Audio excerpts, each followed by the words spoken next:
تھا۔ اسی کے اقتدار کا دوسرا پرشوب اور امورائے مملکت پر گرفت انتہائی کمزور تھی، مگر کلیوپیٹرا کو حکومت کے تیسرے سال دیگر امرائے سلطنت کے بھڑکانے پر اس کے بھائی یعنی شور نے حکومت کا کلی اختیار اپنے ہاتھ میں لے کر جلاوطن کر دیا اور یوں وہ مصر چھوڑ کر شام میں پناہ لینے پر مجبور ہو گئی۔ معزز ناظرین، ملکہ کلیوپیٹرا نے شام جا کر اپنی سلطنت کی واپسی کے لیے فوج اکٹھی کی، مگر وہ جانتی تھی نہ کہ جب تک اس کی پشت پر کسی بڑی طاقت کا ہاتھ نہ ہو وہ مصر کی حکومت واپس حاصل نہیں کر سکتی۔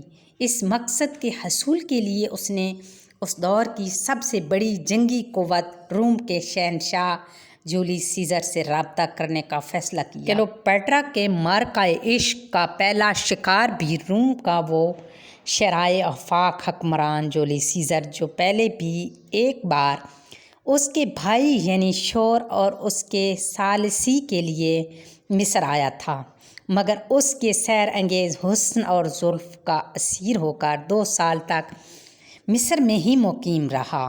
کلیوپیٹرا حسین ہونے کے ساتھ ساتھ انتہائی شاطر اور چالاک بھی تھی۔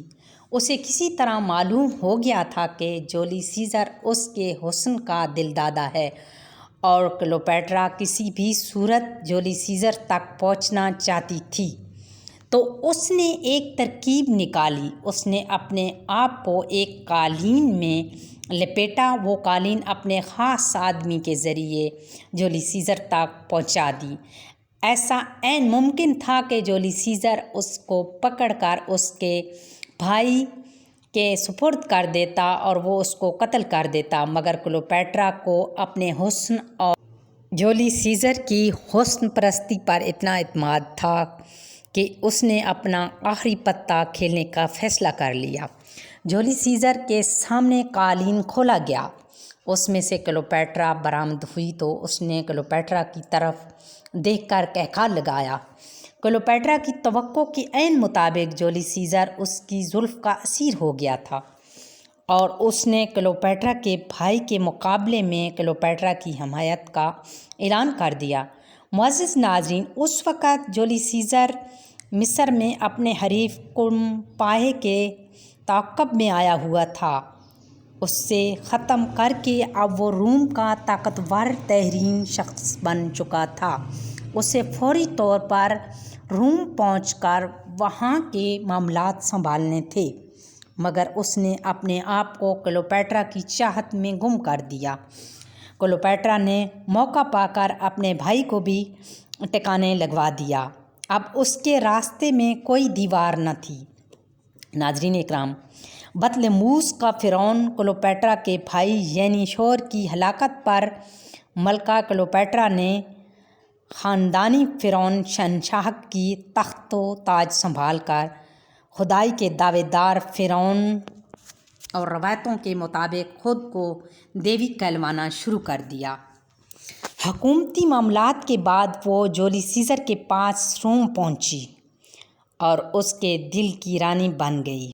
اپنے سب سے بڑے حریف جنرل پومپائی کو شکست دینے کے بعد جولیس سیزر نے تخت روم سنبھالا تو ملکہ کلیوپیٹرا اس کی قربت اور دیگر پراسرار عزائم کے لیے روم میں مقیم ہو گئی اور یوں عملی طور پر مصر سلطنت روم کا ایک صوبہ بن کر رہ گیا۔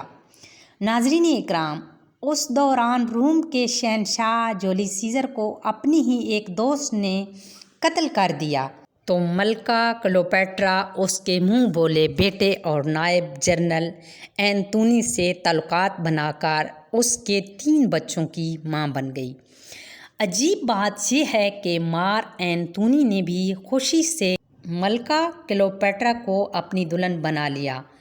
کلیوپیٹرا اینتونی کا یہ تعلق کچھ عرصے کے بعد دونوں کے درمیان جنگ و جدل کے سلسلے کا سبب بنا۔